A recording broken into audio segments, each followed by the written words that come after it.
Mapagpalang araw po sa atin lahat at ngayon po ay balitang showbiz muna tayo. Totoo nga ba na nagdemand si Catherine Bernardo na iwas muna sa love team, lalong-lalo na kay Daniel Padilla? At bago nga pumirma ng kontrata si Catherine Bernardo, nagdemand ang kanyang kampo sa Star Magic.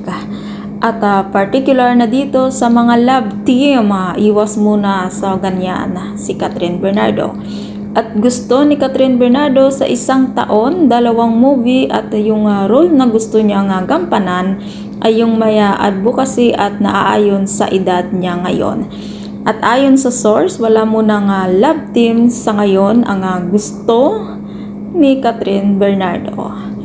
At may karapatan naman na mag-demand si Catherine Bernardo sa kung ano ang gusto niya dahil lahat naman napagdaanan niya na yung mga love team.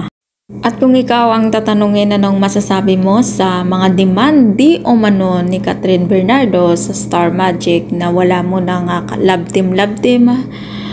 Nako, gusto talaga mag-move on ni Catherine Bernardo dahil ayaw niya nang makalab team si Daniel Padilla.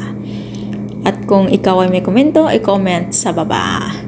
At kung hindi ka pa nakasubscribe sa aking channel, please do subscribe my channel.